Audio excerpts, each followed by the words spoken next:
자, 지난주에 2016년을 복음의 시작의 원년으로 삼자 말씀을 드렸습니다.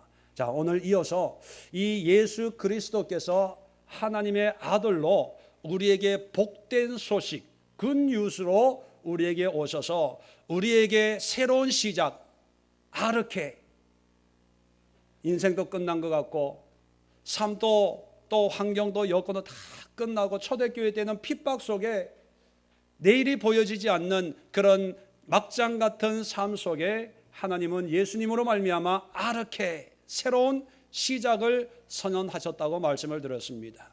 바로 그것이 예수 그리스도가 이 땅에 오신 것이고, 그리고 이 땅에 오신 것으로 끝난 것이 아니라 한 사람 한 사람에게 구주로, 우리의 왕으로, 주인으로 우리 마음 가운데 함께하고 있는 줄로 믿습니다. 자, 그런데 이런 복음의 시작이 그저 단순하게 예수님이 이 땅에 오신 것으로 시작이 되는 게 아닌 사실을 우리는 기억을 해야 됩니다. 자, 오늘 2절에 보면 선지자 이사야의 글을 인용을 합니다. 자, 보라, 내가 내 사자를 내 앞에 보내노니 그가 내 길을 준비하리라. 사실 이 말씀은 이사야의 말씀이 아니고 말라기의 말씀입니다. 말라기 3장 1절의 말씀을 인용을 하고 있고요. 자, 3절에 광야에 외치는 자의 소리가 있어 이르되 너희는 주의 길을 준비하라, 그의 오실 길을 곧게 하라. 자, 말라기의 말씀과 이사야의 말씀을 인용하고 있는데, 이사야는 예수님이 오시기 전에 700년 전의 선지자입니다.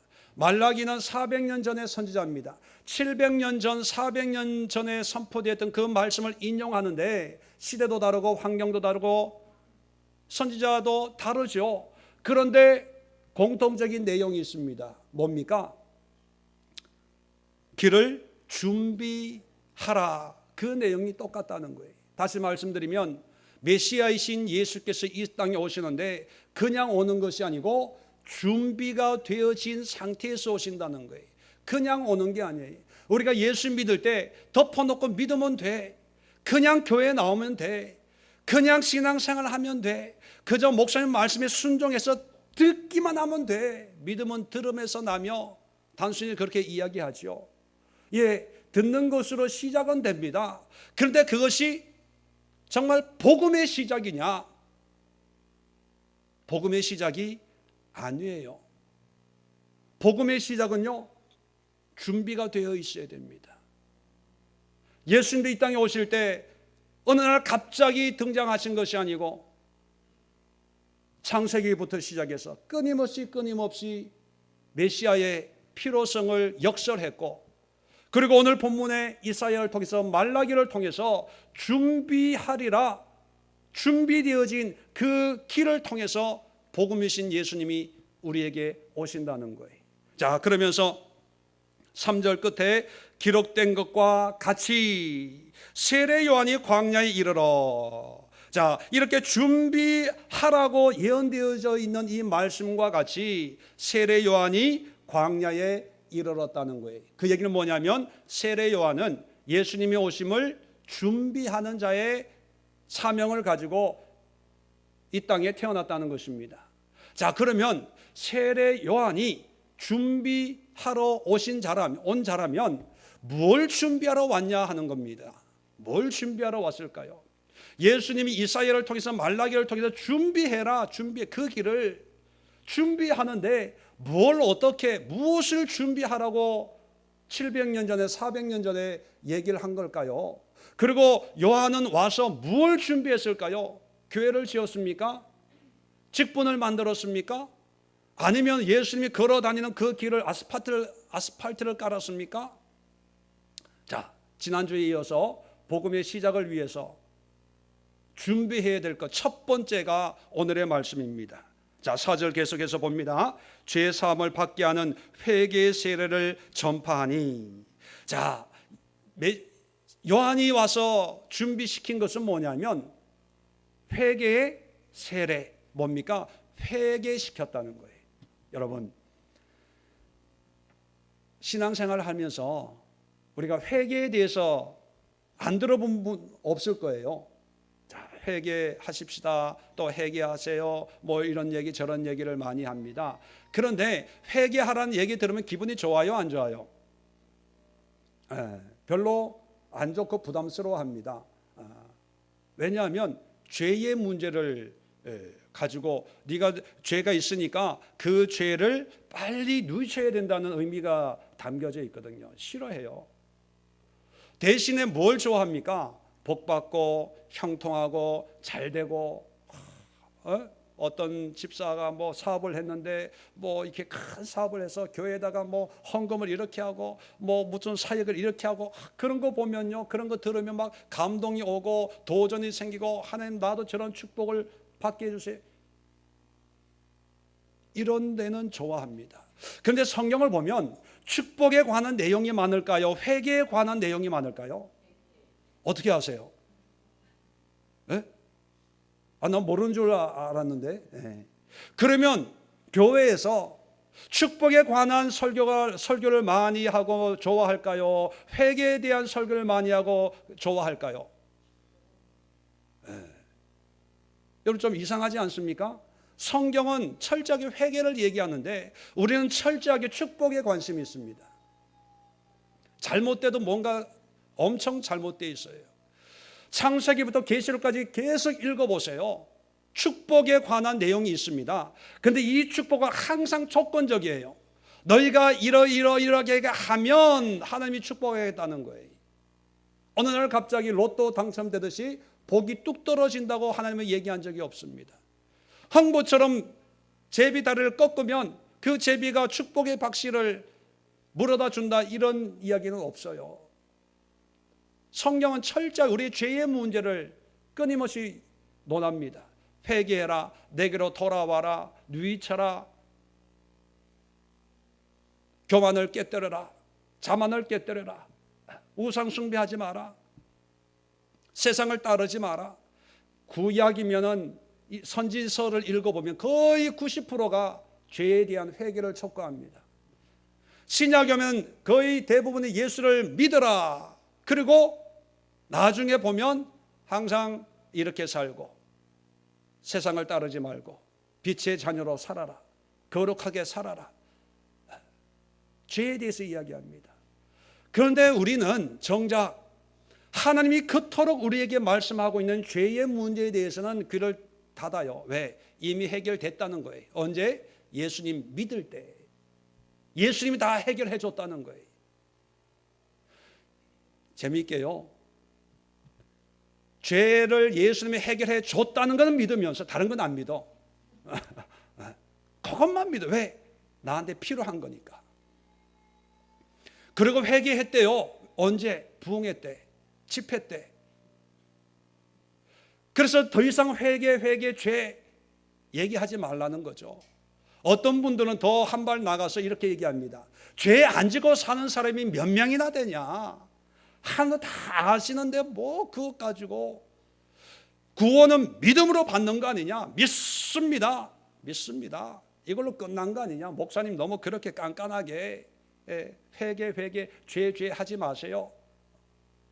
안 그래도 마음이 컬컬한데 교회 와서 좀 좋은 소식 듣고 가야 한 주간의 삶이 신나지.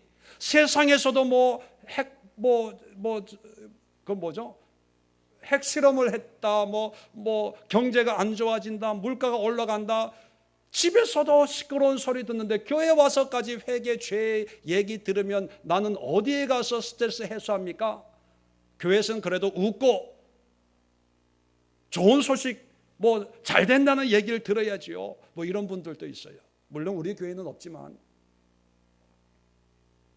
네, 여러분, 예수 그리스도가 우리의 삶의 복음, 복된 소식이 되기 위해서 덮어놓고 예수님 믿습니다 해서는 안 된다는 거예요. 안 되는 이유를 나중에 말씀을 드릴게요. 준비가 필요합니다. 그 준비가 뭐냐면 회개예요, 회개. 그래서 요한이 와서 회개 세례를 베풀고, 오늘 마가복음에는 간단하게 기록이 되어 있지만 마태복음 3장에는요 회개하라 천국이 가까워왔느니라 그렇게 선언을 하기도 하고요. 누가복음 7장에 보면 세례 받으러 나오는 무리들을 향해서 뭐라고 얘기하냐면, 독사의 자식들아 누가 너에게 장차 올 진노를 피하라 하더냐. 유대인들에게 독사의 자식이라고 표현합니다. 그 얘기는 뭐냐면 마귀 새끼들이라는 거예요. 마귀 새끼. 얼마나 신랄하게 그렇게 책망했는지 몰라요. 그리고 또 오늘 성경을 보면 요한의 메시지를 소개하고 있고, 또 6절에 보니까 요한은 낙타털옷 입고 허리에 가죽띠를 띠고 메뚜기와 석청을 먹더라. 요한의 삶의 모습을 기록하고 있습니다. 자, 그러면 이 삶의 모습은 뭘 의미할까? 야, 예수님 제대로 믿으려면 집도 다 버리고 광야로 가가지고, 우리나라 같은 경우에는 광야가 없으니까 저 산속에 가서 뭐 이렇게 염소 가죽이나 노루 가죽으로 된 옷 입고 뭐 메뚜기, 석청, 뭐 깨구리 잡아 먹어야 제대로 신앙생활 하는 거다, 그런 의미가 아니고요. 이 삶의 모습이 이 세례 요한 당시로 보면 어떤 삶의 모습이냐면 회개한 자의 삶의 본보기예요. 요한은 제사장의 아들로 태어났습니다. 제사장의 아들이라는 얘기는 대를 이어서 성전에서 봉사해야 될 직분이에요. 자, 성전에서 봉사하려면은 예루살렘 근처에서 살아야 되고, 그리고 일터와 직장이 어디입니까? 성전이에요. 자, 성전에서 일하면 제사장은 뭘로 먹어요? 유대인들이 가지고 오는 제물로, 또 그들이 헌금하는 것으로 성전에서 나오는 그런 요즘식으로 하면 사례비를 가지고 생활을 하는 것이 제사장입니다. 그런데 예수님이 오실 당시에 하나님께서 그 유대인들과 바리새인들과 대제사장과 성전이 다 타락했기 때문에 예수님도 성전에 올라가서 강도의 소굴을 만들었다, 그렇게 창을 뒤집어 엎으시면서 화를 내지 않습니까? 그게 죄악의 소굴이었다는 거예요. 그런데 요한은 그들이 그 죄악의 열매, 성전에서 수고하고 봉사하면서 받는 그 사례로 생활하지 않고 광야에 낙타 털옷 입고 메뚜기 먹고 석청 먹고, 그 얘기는 뭐냐면 하나님이 주시는 것으로 세상과 타협하지 아니하고 적당한 그런 관계를 이루면서 너도 좋고 나도 좋고 적당히 사람들이 원하는 그런 말, 그런 설교, 그런 예배를 집례해 주면서 거기에 떨어진 부스러기로 배불리 먹고 있는 그런 당시의 제사장들의 죄된 삶과 타협하지 않고, 나는 너희들이 주는 걸로 만족하지 않고 하나님의 뜻에 내 삶을 맡긴다. 그래서 광야로 나온 거예요. 그리고 메뚜기와 석청을 먹는 거예요.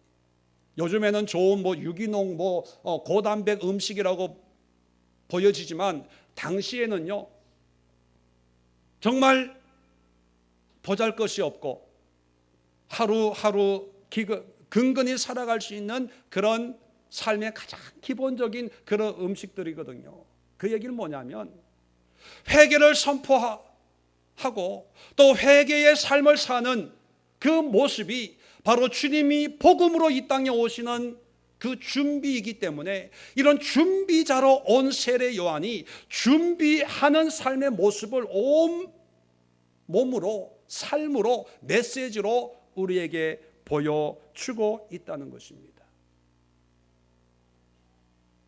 왜 예수님이 오시는데 이러한 회개가 필요할까? 왜 굳이 세례 요한을 이 땅에 보내서 그의 삶을 이렇게까지 만들면서 회개의 모습을 보여줘야 될까? 물론 유대인들은 하나님을 믿는 민족이었습니다. 그들에게도 회개가 있어요. 예배 드리잖아요, 제물로. 그런데 그들에게 있어서 회개는 뭐냐면 그저 형식적이고 습관적이고 관념적인 범위에서의 회개였습니다. 예를 들면 거짓말을 했다, 그러면 이번 주에 예배 드리러 가서 회개하면 되지 뭐. 그래서 얼마 헌금을 한다든지 양이나 염소를 잡아서 그냥 드리면 되는 거예요. 어떻게 보면 재물을 많이 드리면, 우리가 볼 때 재물을 많이 드리면 이분 신앙이 좋아요, 안 좋아요? 좋죠. 그런데 재물을 많이 드린다는 이면에는 이분에게 뭐가 많을 수 있겠다? 죄가 많은 거예요.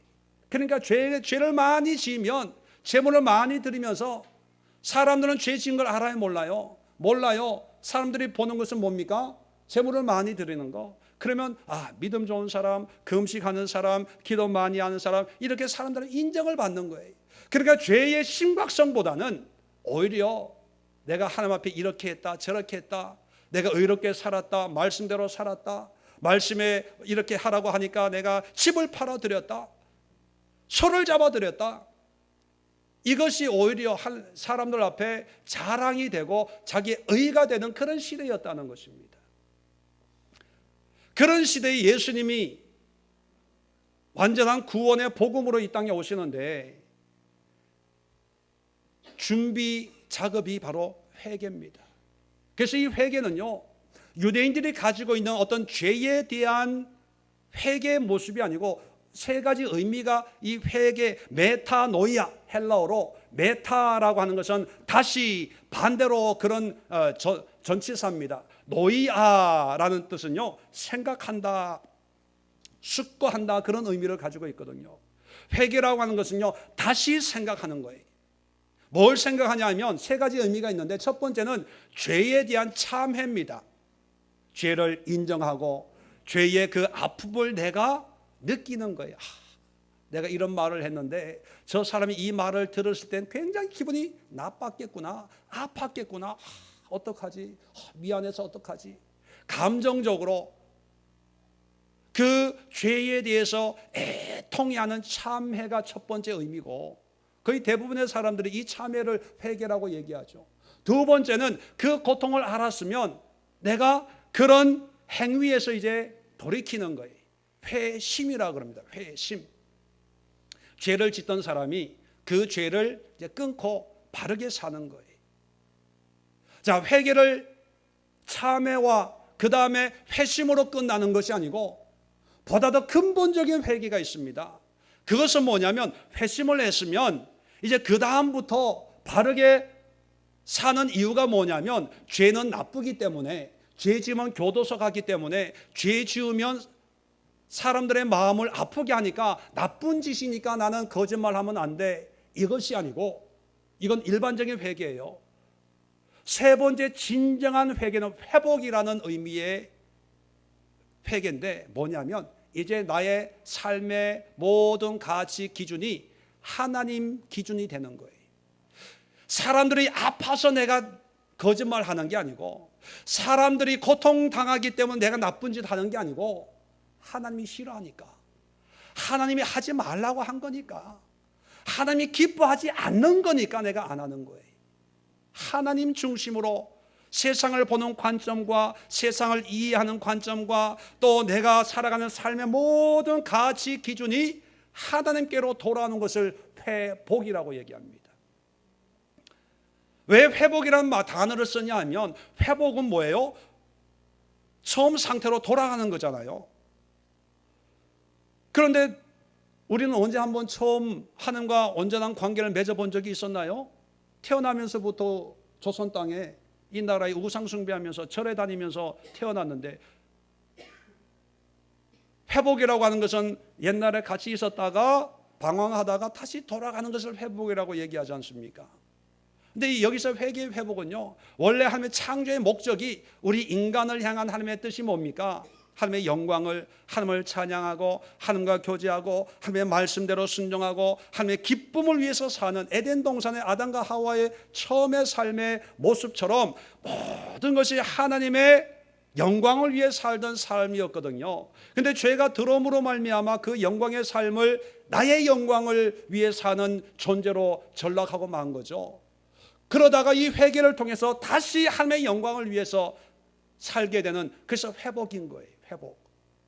참회와 회심과 회복의 이 세 가지 의미가 회개의 진정한 의미인데, 대부분의 사람들은 죄의 문제에 대해서 내가 죄를 인정하고 뉘치고 다시는 그렇게 안 할게, 여기까지만 회개라고 생각합니다.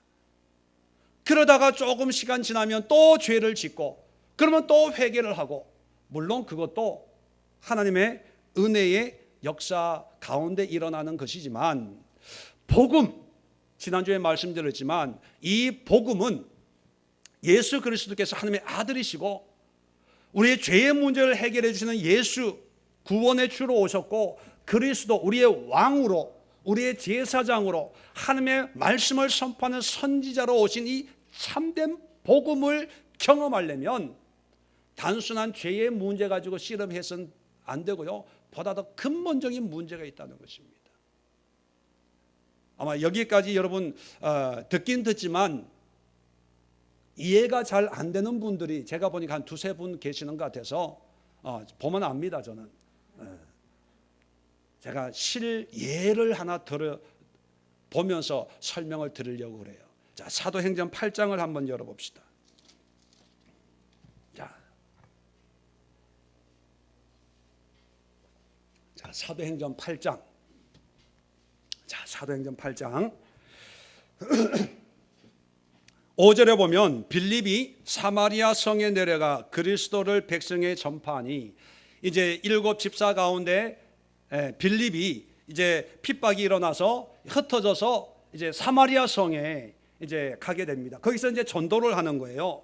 자, 놀라운 그런 역사들이 많이 일어납니다. 그래서 8절에 그 성에 큰 기쁨이 있더라.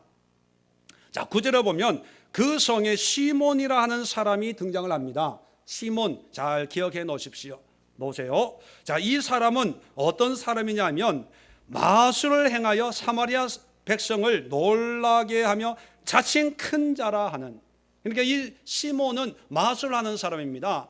눈속임을 통해서 아주 신기한 어떤 이런 일을 일으키는 그런 사람인데 아주 유명한 사람이에요. 어느 정도 유명하냐면 10절에 낮은 사람부터 높은 사람까지 다 따르며 이르되 이 사람은 크다 일컫는 하나님의 능력이라, 하나님의 능력을 행하는 사람이다. 그래서 사마리아 사람들은 시몬을 모르는 사람이 없는 거예요. 아주 유명한 사람입니다.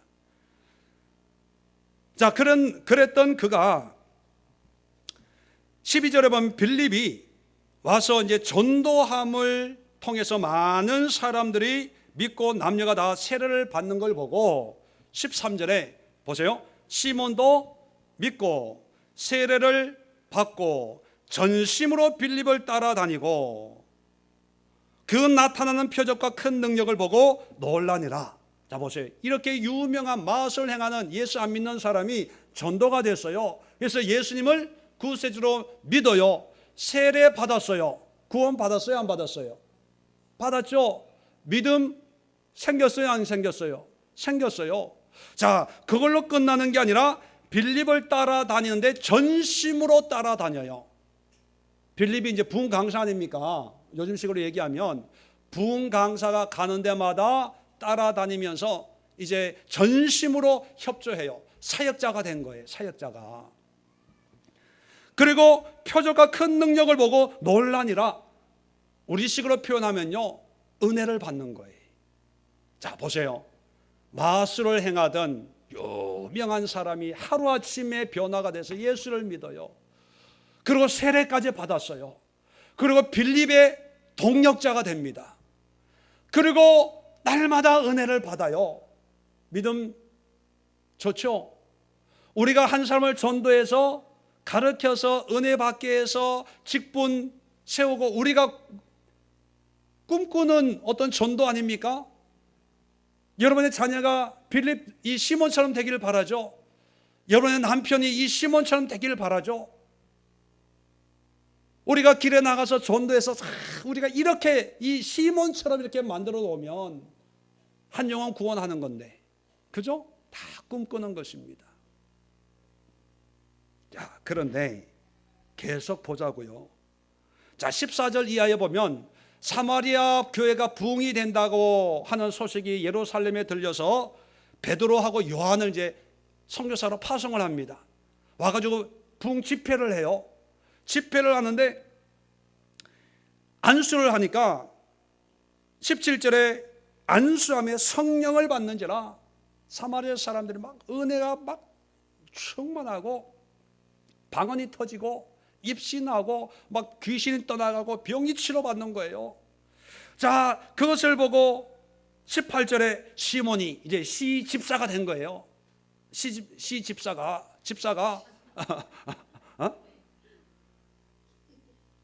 사도들의 안수로 성령 받는 것을 보고 돈을 들여 이르되 이 권능을 내게도 주어 누구든지 내가 안수하는 사람은 성령 받게 하여 주소서. 그렇게 했다는 거예요. 여기에는 돈을 들여 이렇게 표현했지만 이제 상황적으로 보면 뭐 한 거예요? 헌금을 들여서. 헌금을 드려. 베드로 수제자 아닙니까? 지도자 아닙니까? 그분이 요한, 제일 예수님이 사랑했던 그 요한하고 와니까 교계 지도자예요. 총회장이 오신 거예요. 총회장이 와가지고 집회를 하는데 은혜가 넘치는 거예요. 그러니까 이 시집사도 헌금을 많이 했겠어요? 적게 했겠어요? 많이 했겠죠. 했어요. 자, 헌금 많이 했습니다. 좋아요, 안 좋아요? 여러분도 이렇게 많이 하고 싶어요? 눈치가 많이 늘었어요, 이제. 자, 헌금을 해요. 겉으로 보기에는 믿음이 좋은 거예요. 야, 이제 만문이 열렸고 그 다음에 뭐도 열렸다? 주머니도 열렸다. 그럼 구원받은 거예요. 축복받은 거예요. 이제 다 된 거예요. 자, 그리고 하는 얘기가 뭐냐면요, 이 권능을 내게도 주어 누구든지 내가 안수하는 사람은 성령 받게 하여 주옵소서. 자, 이 말을 보면 은혜로워요, 은혜 되지 않아요? 은혜는 없잖아요. 우리도 그렇게 기도하잖아요. 하나님 능력 주세요. 능력만 주면 내가 전도 100명 해가지고 하나님의 일을 하겠습니다. 하나님 물질의 능력 주세요. 물건 주세요. 물건만 주면요 교회도 세우고 성교도 하고 어려운 사람 구제도 하고 하나님 주세요. 금식하면 매달리잖아요. 왜 안 한 것처럼 그렇게 시집을 뚝 떼고 계세요? 말만 들으면요 은혜 충만해요. 헌금하지요, 믿죠, 세례받지요, 빌립의 동력자지요, 은혜 충만하지요. 거기다가 사모함까지 있네. 뭐에 대한 사모함? 능력에 대한 사모함. 이 능력 받아서 뭐 하게요? 기도하는 사람마다 뭐 받게? 성령 받게. 말은 그럴듯해요. 말은 그럴듯해. 그런데 20절 보십시오. 베드로가 이르되 내가 하나님의 선물을 돈 주고 살 줄로 생각하였으니 내 은이 뭡니까? 헌금한 거 그것과 내가 함께 뭐 할지어다? 잘 보세요. 축복받을지어다. 뭐 할지어다?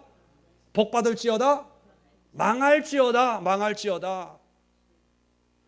계속해서 볼까요? 21절에 하나님 앞에서 내 마음이 바르지 못하니 이 도에는 내가 관계도 없고 분깃될 것도 없느니라. 그러므로 너의 이 악함을 회개하고 주께 기도하라. 혹 마음에 품은 것을 사하여 주시리라. 23절 보십시오. 내가 보니 너는 악독이 가득하며 불의에 매인 바 되었도다. 아니, 우리는 은혜 받은 사람이라고 여겼잖아요.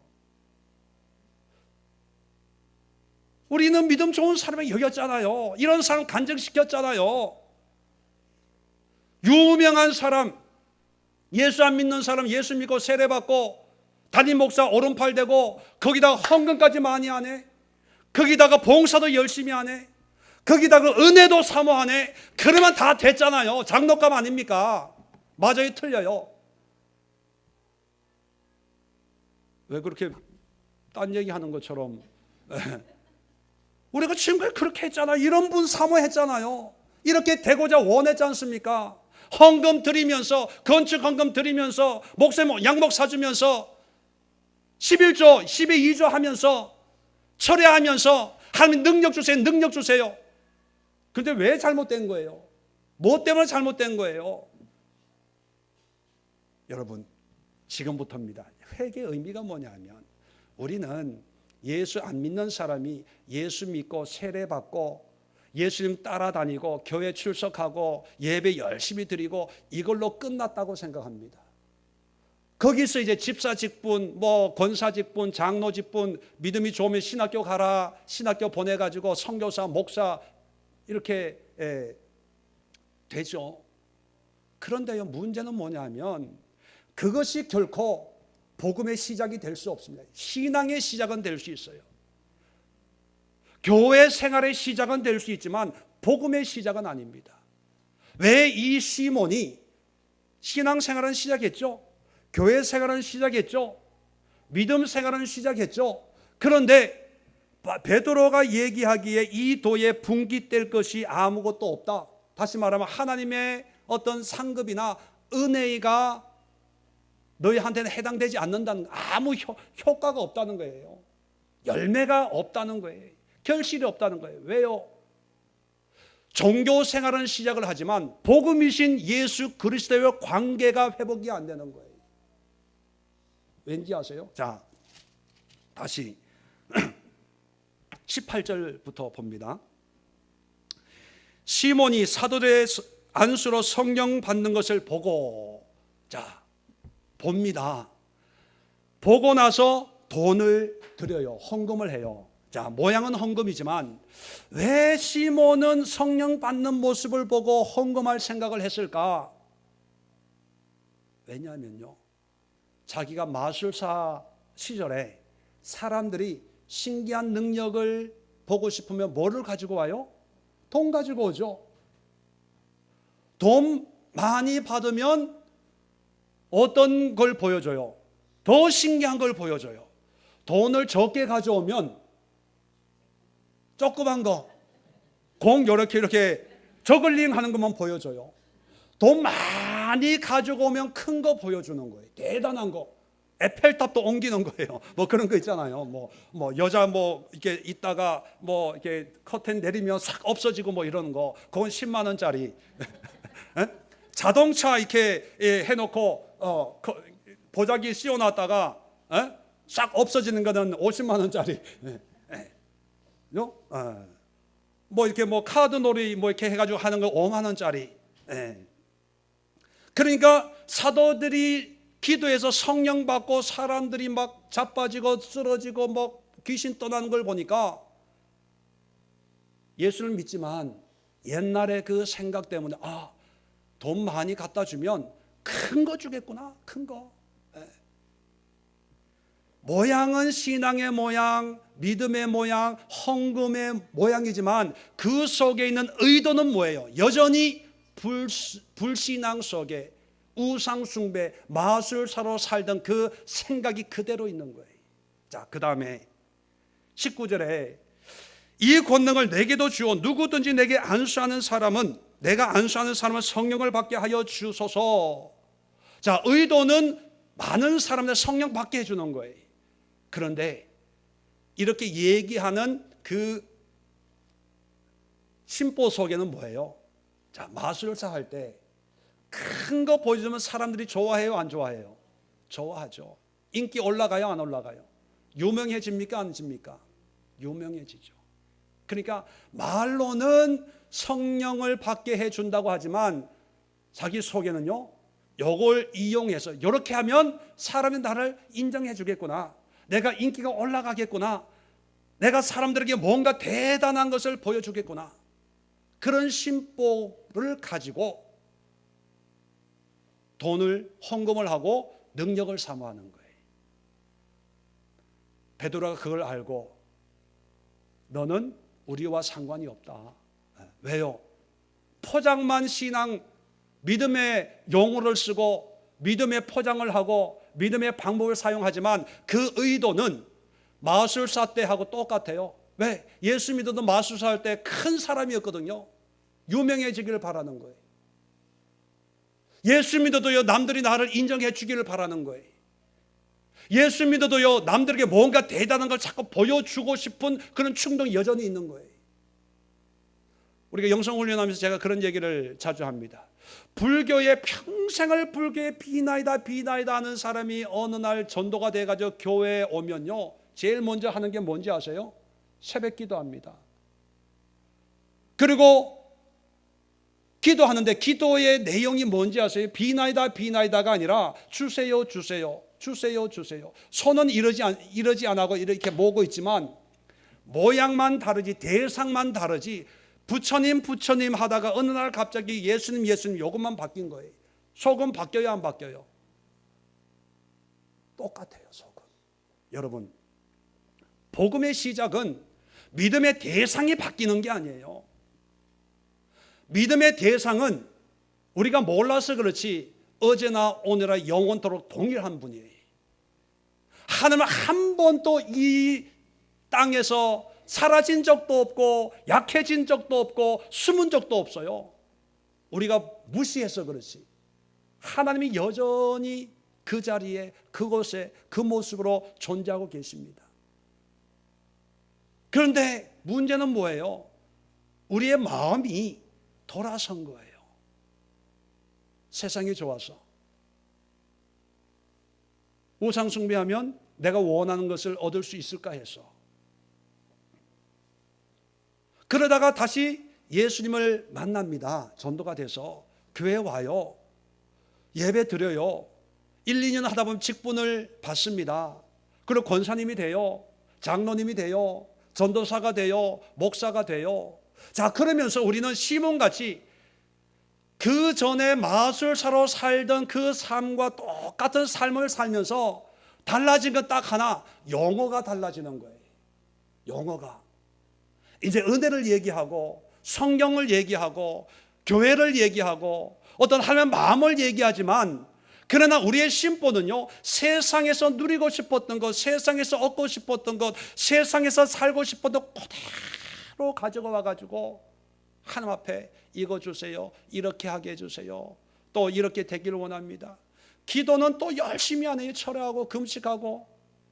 근데 그 기도하는 모양과 모습은 신앙적인 모습이지만 그 속에 있는 심보는요, 내 문제 해결이에요. 내 문제. 시몬이 그랬거든요. 겉으로 보기에는 믿음으로 아주 훌륭한 사람이 된 거예요. 헌금도 많이 한 사람이에요.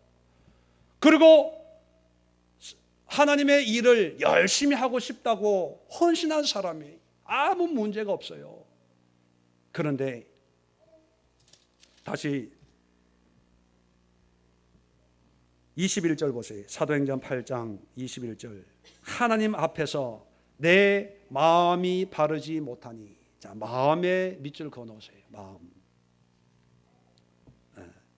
자, 21절 끝에 마음에 품은 것을 사하여 주시리라. 자, 마음에 품은 것이 하나님 보시기에 악하다는 거예요. 외적으로 드러나는 것이 아니라. 자, 23절에도 너는 악독이 가득하며 불의에 매인 바 되었도다. 불의. 함께 영성훈련 하신 분은 알 거예요. 죄의 모양을 나무로 비교를 해서 불의는 마음속에 숨어있는, 땅속에 있는 뿌리와 같은 것이고, 드러나는 것은 죄, 죄악. 그리고 그 나무의 열매를 맺는 것을 뭐라고 그랬어요? 죄과라고 그랬죠. 죄과. 우리는 회개에 그러면 죄과를, 거짓말 했어요, 사기쳤어요, 삥땅 쳤어요, 뭐 숨겼어요, 이 죄가 가지고 씨름하거든요. 하나 죄의 열매를 따서 버렸어요. 은혜 받고. 그러면 열매 안 맺히나요? 또 맺혀요. 시기적으로는 좀 차이가 있지만 또 맺혀요. 그러니까 우리는 죄과 어떤 죄의 구체적인 문제 가지고 이제 거짓말 하지 말아야지, 이제는 사기치지 말아야지, 이제 욕심내지 말아야지, 평생 이거 씨름하다가 열매 따고 버리고 따고 버리고 따고 버리고 이러다가 가요. 그러니까 예수 믿는 게 복음이 아니고 뭐가 되냐면 짐이 되는 거예요. 짐이. 그래서 죄에 대해서 설교를 듣기를 싫어하는 거예요. 왜? 안 되는데 어떡합니까, 목사님?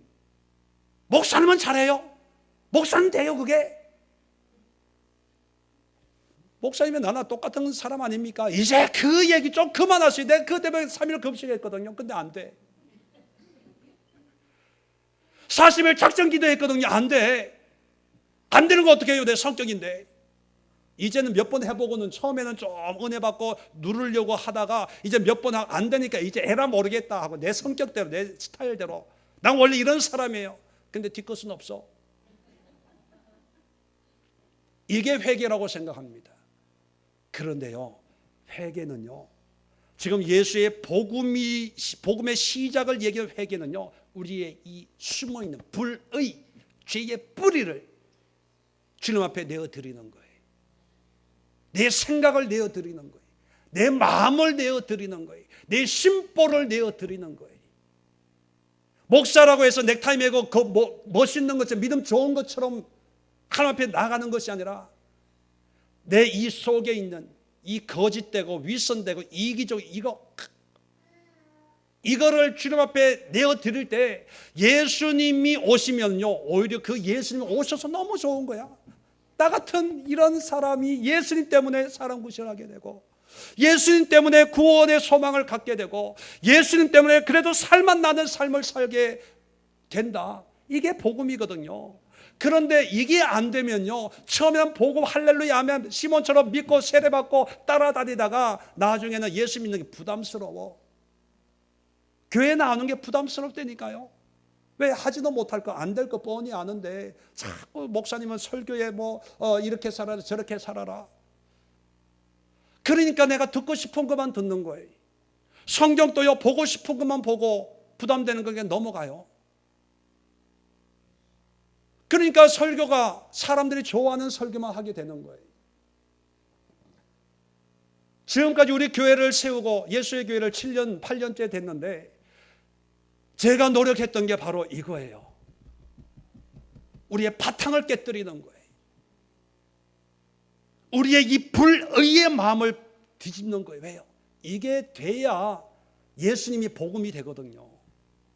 이게 안 되면 그저 예수님은 복음이 아니라 내가 열심히 주일 성수하면 복 주시고 주일 성수 안 하면 심판하시고 헌금 많이 하면 축복하시고 헌금 많이 안 하면 화내시고 봉사 많이 하면 믿음 좋다 그러고 봉사 안 하면 믿음 없다 그러고 이게 부담이 되는 거예요.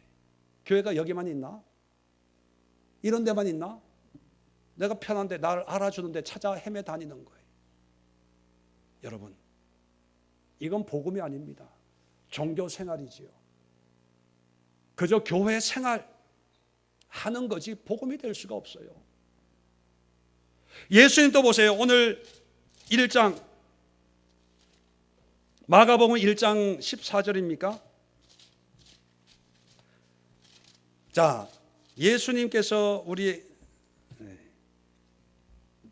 자 15절 보세요. 예수님이 이제 공생을 시작하면서 때가 찼고 하나님의 나라가 가까이 왔으니 회개하고 복음을 믿어라. 자, 우리 방법은 뭐예요? 믿게 되면 그때 회개하잖아요. 근데 예수님은 믿고 회개하라가 아니라 회개하고 믿으라는 거예요. 아니 믿음도 없는데 무슨 회개를 합니까? 믿음이 좀 들어와야 이건 하나님이 보시기에 나쁘다, 이건 좋다, 이게 구별이 되고 분별이 돼야 회개를 하지. 그러니까 우리가 부흥회 때 회개하는 이유가 은혜가 임하니까 회개가 되는 거예요.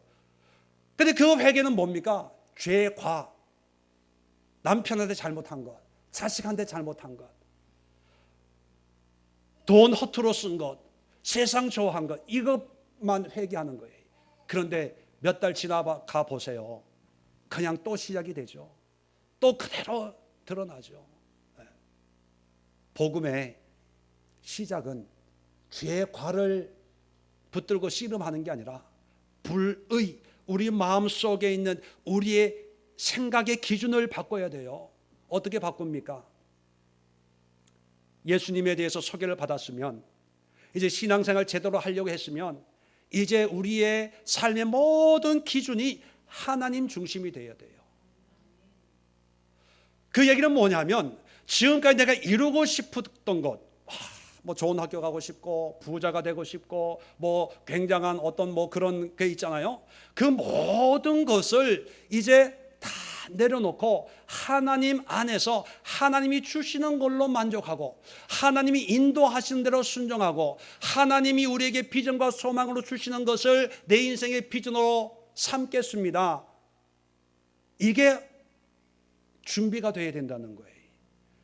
그런데 거의 대부분의 사람들은 내가 할 수 없는 것을 세상에서 몇 번 시도하다가 안 되잖아요. 그러면 전도돼가지고 교회 와가지고 기도하면서 그 일 또 하려고 그래. 하나님 도와주세요. 하나님 인도해 주세요. 이제 내 힘으로 안 되니까 이제 하나님의 능력으로. 이게 신앙생활의 첫 단추로 생각하는 사람들이 있어요. 아닙니다. 아니에요. 그렇게 해봐야 분깃은 아무것도 없습니다.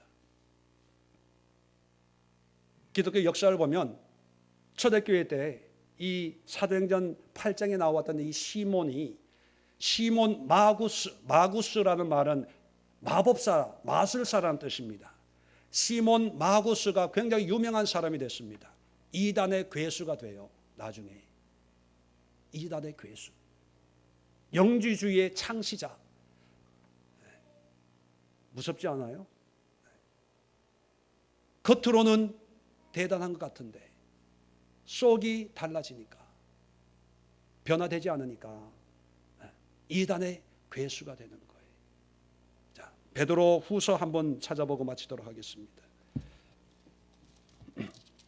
우리가 이것이 해결 안 되면 어떤 모습이 되냐. 자, 베드로 후서 20절입니다.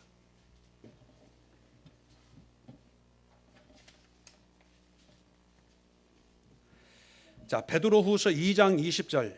만일 그들이 우리 주 되신 구주 예수 그리스도를 알므로, 이 그들이라고 하는 것은 나중에 보면 이 2장 1절에 보면 거짓 선지자들 또 거짓 선생들을 얘기하는 거예요. 이 사람들이 우리 주 되신 구주 예수 그리스도를 알므로, 자, 알아요. 이제 전도돼서 믿고 세례까지 받아요. 그래서 세상의 더러움을 피한 후에, 그래서 세상의 어둠 속에 있다가 빛으로, 예수님으로 말미암아 빛으로 피하게 됩니다.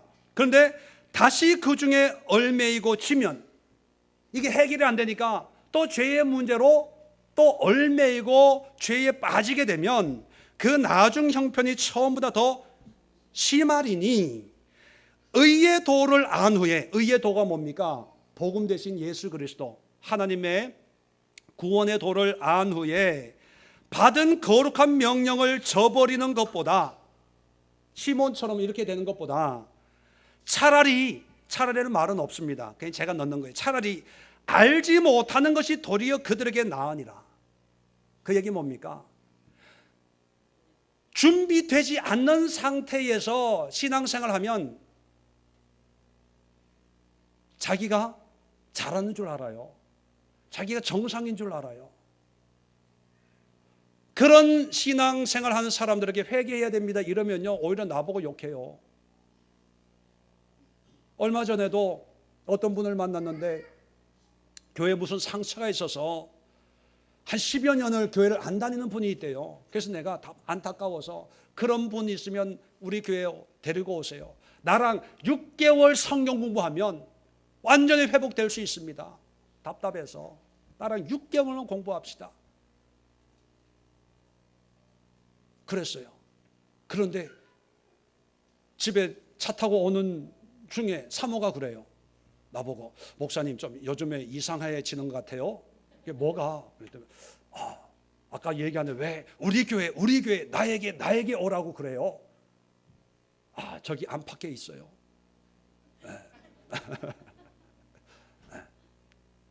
아니, 꼭 우리 교회에 와야 되는 건 아니지만 내가 그만큼 안타깝게, 이 신앙의 상처받은 게 다 사람 때문에 받는 거 아닙니까?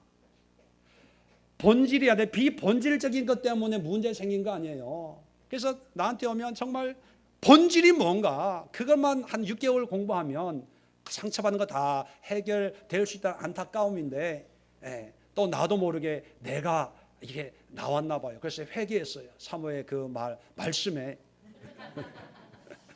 네. 참. 그래서 어디 가도요, 이게 얘기를 못 하겠어요. 속으면 끙끙 앓아. 이번에 이것만 이렇게 바꿔주면 되는데, 이렇게 될 것 같은데,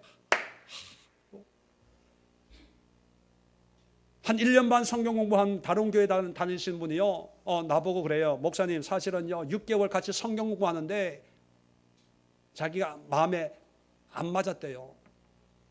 왜? 알고 있는 거 다 다르게 얘기하니까. 축복받으면 안 되고, 낮아져야 되고, 뭐 섬겨야 되고, 뭐 이러니까, 헌금 하지 마라 뭐 이러니까. 그런데 6개월 지나면서 보니까 본질을 아니까, 본질을 깨달으니까, 옛날에는요 남전도 회장하는 큰 벼슬 하는 건 줄 알았대요. 그래서 그 교회, 자기 교회 누가 장로님 전도한다 그러면 싫어했대요. 자기가 최고였거든, 남전도 회장이니까. 그러면서 내가 얼마나 교만했는데 목사님 만나서 이렇게 됐습니다 얘기하더라고요. 제가 그렇게 만든 게 아니고 말씀이 그렇게 만드는 거예요. 그러니까 베드로가 얘기가 뭐냐면, 차라리 그런 신앙생활은 하지 마라. 차라리 안함만, 왜? 안함 빈 백지에서 새롭게 시작하면 좋은데, 내가 권사네, 집사네, 장로네, 내가 전도사네 뭐 이러면서 회개하라고 그러면 그 사람들은 나보고 더 이상하다고 그러죠. 자, 보세요. 22절에 참된 속담이 이르기를 개가 그 토한 것에 돌아가고 돼지가 씻었다가 더러운 구덩이에 도로 누웠다 하는 말이 그들에게 응하였도다. 뭡니까? 개가 자기가 싫어서 이건 죄야 라고 여겼던 것에 자기도 모르게 가서 거기에서 먹고 있다는 거예요. 시몬 보세요. 시몬, 마술사, 이건 하나님이 기뻐하지 않고 우상 숭배고 이건 죄야, 그리고 회개하고 돌아왔는데 여전히 마음에는 마술사의 삶을 살고 있는 거예요. 겉으로는 명찰만 집사 직분을 가지고 마술 하러 안 가고 교회 가지만 여전히 삶은, 마음은 여전히 그대로.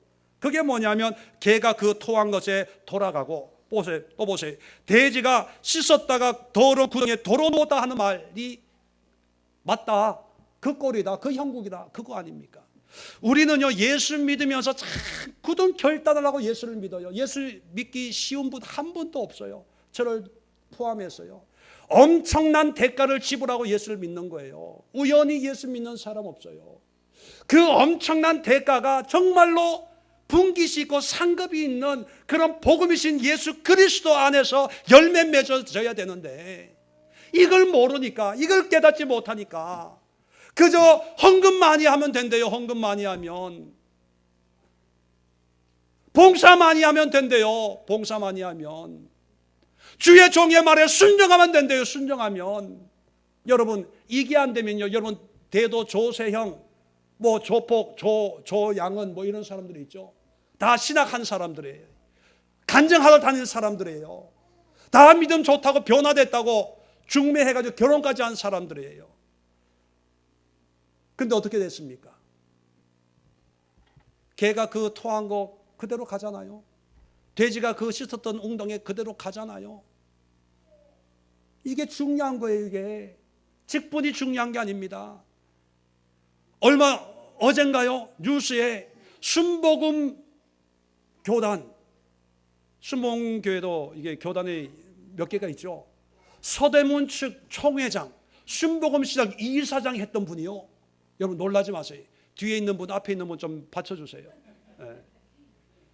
66억 도박으로 탕진. 이거 일반 신문에 난 거예요. 일반 신문에. 도박으로 정선에 가가지고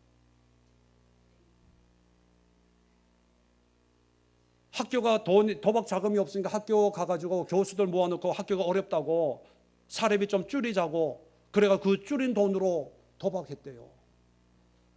그런데 그 교수 중에 한 사람은요, 학교가 어려운 줄 알고 자기 월급 반납하고 강의 끝나고 택배 회사에서 아르바이트 했대요. 그 돈으로 주일 설교하고. 또 현 대한예수교 장로회 백석이라고 있습니다. 백석대학교 아시죠? 그 현 총회장이 구속당했어요. 60억 횡령. 어떻게 다 육자가 들어가네.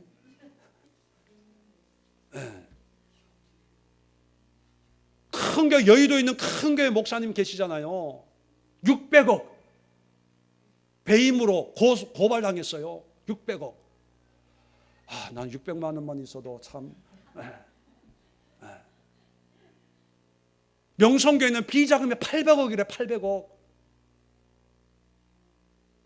야, 한국교회 정말 부자예요, 부자. 왜 이런 목사님들만 그런 게 아니고, 제가 예를 드는데 저도 그래요. 저도 그런 속성이 있어요. 그래서 무서워요. 유명하게 될까 봐. 왜? 가만히 있어 유명하게 될 거니까. 웃으라는 거예요. 웃으라는 거. 저 같은 경우 부자가 되는 게 부러워. 내 안에 그런 속성이 내가 아니까요. 내가 아니까 헌금 많이 해라, 봉사 열심히 해라, 뭐 해라 저런 안 하잖아요. 불러다도 하는 게 뭡니까? 회개해라. 교만해. 깨트려줘야 돼. 바꿔줘야 돼. 어떤 분이 그래요. 처음 만났는데 제가 회개하라 그랬더니 난 몰라 무슨 기도를 어떻게 했는지. 그분은요 성격이 너무 좋아서 나쁘다고 얘기하는 사람이 한 분도 없는 분이래요. 황 권사님 친구분인데 그분이 유일하게 싫어하는 목사가 나래요. 처음 만났는데 회개하라 그랬다고. 어떤 분은 내가 교만하다고 그랬대요. 지가 나를 뭘 한다고 교만하냐고. 저는 이 심령을 이제 얘기를 해주고 제가 안들 얼마나 알겠습니까? 그냥 기도하고 성경 가지고 얘기하는 가운데 왜 이게 중요하니까. 이게 안 되면요 장로 목사가 돼도 나중에 보면 엉뚱한 짓 하고 있어요. 우리가 그런 거 많이 보잖아요. 한국 교회가 왜 이렇게 됐는지 아세요? 이게 안 돼서 그래. 교회만 오면 구원받고 기도 헌신 기도만 따라만 하래요. 그러면 구원받았대요. 그게 구원파와 뭐가 달라요? 이단으로 얘기한 구원파하고 뭐가 달라요? 똑같죠. 이름만 대한 예수의 장로회, 감리교, 기독교, 순복음 이렇게 간판만 붙여 있지. 신학은 똑같잖아요. 여러분, 믿음으로 구원받는다는 게 지금 죽어도 천국 갈 줄 믿습니다. 이 믿음을 얘기합니까? 아니에요. 온전한 회개를 통해서 복음이신 예수 그리스도를 온전히 온몸으로 믿을 때 그게 구원이에요. 그게 내 삶이 바뀌는 거고 내 가치관이 바뀌는 거고 삶의 자세가 바뀌는 거고 내 삶의 태도가 바뀌는 거예요. 그걸 하니까 작년 연말에 교인들 성국 영신 예배 드리기 전에 모여서 하는 얘기가 남편들이 아내를 향해서 우리 아내 참 많이 바뀌었습니다. 아내들이 남편을 향해서 우리 남편 참 많이 바뀌었습니다. 그런 고백이 생기는 거예요. 여전히 가난해요. 여전히 찌들어요. 여전히 한 달 어떻게 꾸려갈까 깝깝해요. 그런데 이게 먼저 돼야 복음이신 예수 그리스도가 내 삶에 개입하시고 간섭하실 때 그 뜻에 순종하고 복종하고 믿음으로 담대히 행할 때 그 다음에 역사가 일어나는 거예요. 우리 교회는요 부흥되기 위해서 모이는 교회가 아닙니다. 우리 교회는요 남들이 알아주든 알아주지 않든 회개하는 교회예요. 죄의 문제, 죄의 과를 붙들고 씨름하는 게 아니라 내 안에 있는 이 본성 안에 있는 이 문제들을 불의를 회개하는 그런 교회입니다. 그래서 여러분 봉사 너무 많이 하려고 하지 마세요. 헌금 너무 많이 하려고 하지 마세요. 교회 너무 자주 오려고 하지 마세요. 일주일에 그저 5번만 오세요. 그 대신에 나머지는 뭘 합니까? 말씀 가운데 내가 내 삶을 되돌아보고 내 안에 있는 이 미혹들, 쓴뿌리들, 경관진들, 이 내 안에 있는 그런 우글우글하는 이 악독함과 이 불의의 그 싹들을 예수 이름으로 성령으로 보혈의 피로 십자가로 끊임없이 끊어버리고 잘라버릴 때 우리의 삶이 변화되고, 그 다음에는 이제 복음이신 예수님과 함께 걷는 삶이 되는 거예요. 그래서 제가 그런 얘기 하잖아요. 나랑 우리 교회에서 신앙생활을 하고 한 10년만 훈련하고 다 가라. 왜? 제가 할 건 끝났어요. 거기로. 더 이상 그 다음에 다른 교회 가셔야 돼요. 다른 은사 받으시면 이제 축복하는 분 가면 돼요. 그 다음에 제가 나중에 어떤 이게 자녀 잘 되게 하는 교회 은사 받은 분 내가 이렇게 딱 이게 해놓을 테니까 한 10년 너무 깁니까? 한 5년 하여튼 훈련되면요 다 가셔야 돼요. 여기서 뼈 묻을 곳이 아니에요. 여기는 저는 그래서 장례식은 안 했으면 좋겠어요. 장례 예배 집례하는 은사는 없는 것 같아요. 다 가셔서 그 교회를 위해서 기도하고, 그 교회를 위해 섬기고, 그 목사님을 위해 섬기고, 그 성도를 섬기는 그런 성도들 돼야 돼요. 복음을 깨달으면 그렇게 돼요. 저도요 참 세상적인 걸 좋아하는 사람 아니었습니까? 좋은 것만 누렸던 사람 아닙니까? 그런데 이 복음을 깨닫고 그냥 세상 거 다 끊고요. 저희 장모님이 3년을 사는데 제가 친구 만나는 거 한 번도 못 봤어요. 친구가 통화하는 거 한 번도 못 들었어요. 다 끊어요. 왜? 그게 중요한 게 아닙니까? 그런데 이게 기쁨이 있어요. 행복이 있어요.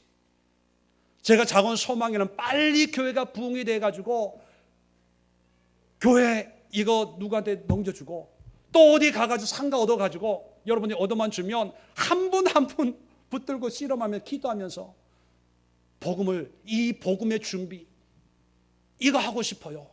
이거 하고 싶어. 그래서 저는 이 목회하는 게 너무 행복해요. 너무 기뻐요. 내가 누구한테 우리 교회 도와주세요 오세요 한 적 있어요? 여기 있는 분 100%가 다 자발적으로 어떻게 알고, 참 여러분 영성이 뛰어나 그런 거 보면 다른 거 다 웃으라고 한 얘기고요. 복음의 첫 번째 준비가 뭐냐면 회개입니다. 여러분 철저하게 회개하십시오. 회개 방법에 대해서는 또 다음 기회에 또 말씀을 드리고요. 내 안에 불의가 있구나.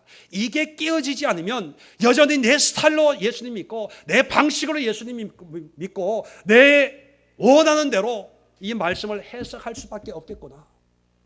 이 말씀을 믿기 전에, 예수님을 따라 헌신하기 전에 내 안에 있는 이 불의한, 이 속에 있는 이 악한 이 자아를 예수의 이름으로 철저하게 회개해야 되겠구나. 이것이 복음의 시작이구나. 이것만 머릿속에 집어넣어 놓으시면 이제 같이 신앙생활하면서 그것이 하나씩 해결되고 또 이루어지게 될 줄로 믿습니다. 기도합니다. 하나님 아버지 감사합니다. 오늘 말씀을 통해서 복음이신 예수께서 이 땅에